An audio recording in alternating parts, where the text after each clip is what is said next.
నమస్తే అండి, అందరూ బాగున్నారా? నేను మీ Ashwini. Welcome back to Ashwini thoughts. ఫిబ్రవరి 8 శనివారము మనకు భీష్మ ఏకాదశి అండి. దీన్నే జయ ఏకాదశి అని కూడా అంటారు.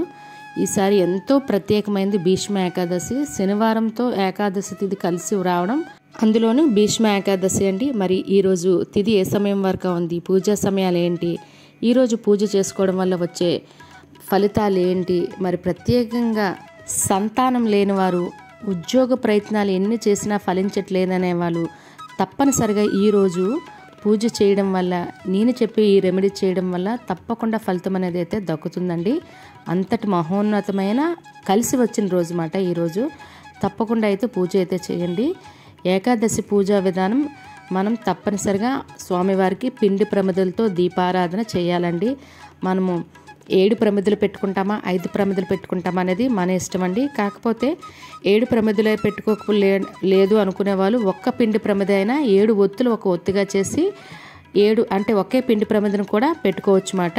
పిండి ప్రమిదలు అనేవి తయారు చేసుకొని తులసి మాల తప్పనిసరి అండి. తులసి మాలకి మనకి తులసి అంత కుదరకపోతే మినిమం అంటే ఒక 2 రెమ్మలైన తులసి రెమ్మలను పూజలో స్వామివారికి పెట్టుకోవాలండి. అంటే మనం ప్రతిదీ స్వామివారికి ప్రీతి అయింది, ఇష్టమైంది పెట్టడానికి ప్రయత్నిస్తాం. అందులో క్వాంటిటీ తక్కువైనా కొంచెమైనా పెట్టడానికి ప్రయత్నించాలి. కాబట్టి తులసి మాల ఉండేలా చూసుకోండి. లేకపోతే 2 రెమ్మల తులసి ఆకులనైనా స్వామివారికి పెట్టండి. మనకి నచ్చిన పువ్వులతో పూజించుకోవచ్చు. ఎందుకంటే స్వామివారు అలంకార ప్రియుడు కదండి. కాబట్టి ఎంత అందంగా అలంకరించుకుంటే స్వామివారికి అంత ఇష్టం మాట. కాబట్టి సింపుల్గా అయినా మనం అలంకరణ చేసుకోవచ్చు, లేదా మనకు నచ్చిన విధంగా అలంకరణ చేసుకోవచ్చు. ప్రత్యేకంగా నేను పిండి ప్రమిదలు పెట్టుకోవడానికి 7 పిండి ప్రమిదలను అయితే పెడుతున్నాను అనమాట. స్వామివారి విగ్రహాన్ని తీసుకోండి, ఫోటో ఫ్రేమ్ అయినా పర్వాలేదు, పీఠం మీద ఏర్పాటు చేసుకోవాలి. లేదా అంటే 2 కొమ్మలైనా చాలండి. మనం మనస్ఫూర్తిగా పూజ చేస్తే 2 కొమ్మలు చాలు. నేనైతే అమ్మవారికి, స్వామివారికి తులసిమాలను అయితే ఇలా సమర్పించుకున్నాను. అదేవిధంగా మనం ప్రతి పూజలో వినాయకుడు తప్పనిసరి కదండి. మనం చేస్తున్న ఈ పూజ ఎటువంటి ఆటంకాలు లేకుండా పూజ నిర్విఘ్నంగా జరగాలంటే స్వామివారిని, వినాయకుడిని పెట్టి నైవేద్యంగా కుదిరితే బెల్లం పెట్టామనుకోండి, చక్కగా పూజ ఆటంకం లేకుండా జరిపిస్తారండి. ఈ రకంగా నేను వినాయకుడిని అయితే పూజ మండపంపై కూర్చోబెట్టుకున్నానండి. తరువాత అఖండ దీపం కింద స్వామివారి దీపాన్ని అయితే నేను ఈ రకంగా పెట్టుకున్నాను.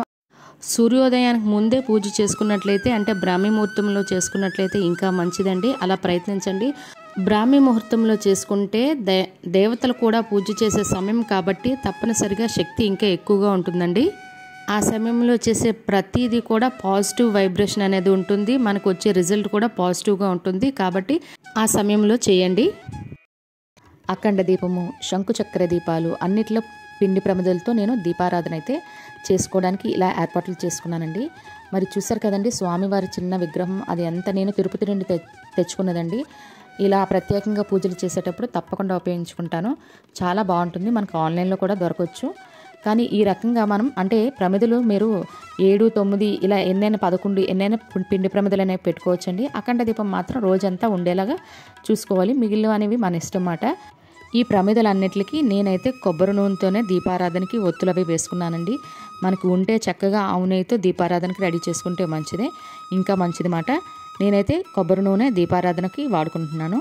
ఇలా ప్రమిదల్లో ఒత్తులు వేసుకుని ఏకహారతితో దీపారాధన అనేది చేస్తున్నానండి. ఏకహారతి అయినా పర్వాలేదు, లేదా అగరవత్తులు సువాసనలు వచ్చేవి ఏవైనా వాటితో మనం దీపారాధన చేయొచ్చు. కాబట్టి అగరవత్తులతో కూడా దీపారాధన అనేది చేయవచ్చండి.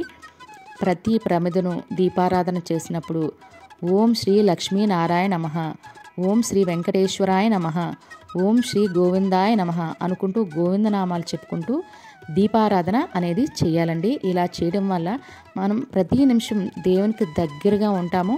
మనం చేసే పూజ కూడా దేవునికి దగ్గరగా ఉంటేనే కదండి. మనం చేసే పూజ అవనండి, అలంకరణ అవనండి, ప్రతీది పూజనండి అనుకుంటాము. దేవుని ముందున కూర్చొని అలా జ్ఞానంగా ఆలోచిస్తూ ఉంటే సరిపోతుందని కాదండి. మనం చేసే అలంకరణ అవనియండి, దేవుడి గురించి మనం చేసే పువ్వులు సేకరించడం ప్రతీది కూడా పూజలోకే వస్తుందండి. ఇవన్నీ కూడా ఒక తులసి సేకరించడం అవనియండి, అన్నీ కూడా ఈ పూజలోకే వస్తుంది.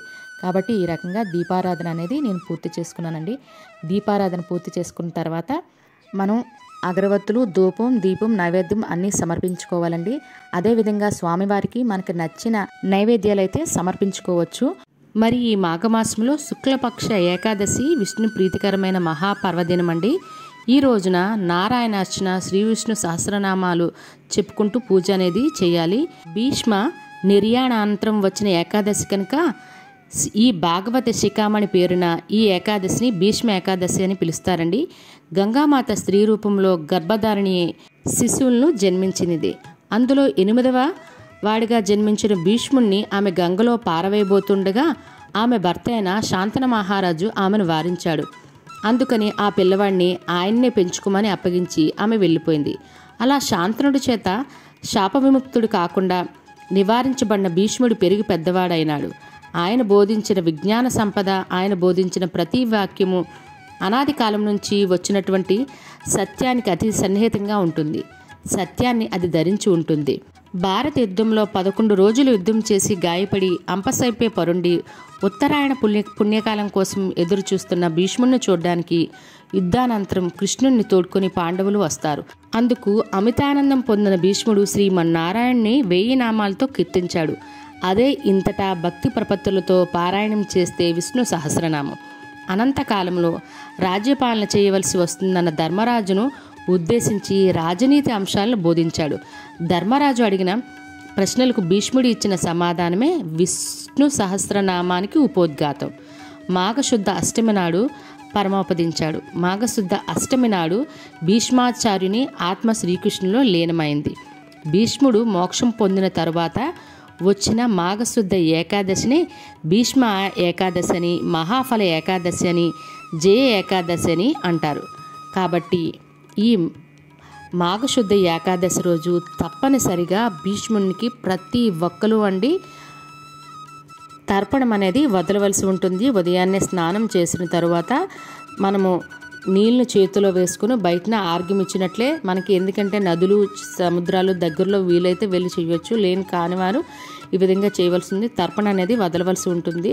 ప్రతి ఒక్క మానవుడి యొక్క అది కర్తవ్యం అండి అలా చేయడం అనేది.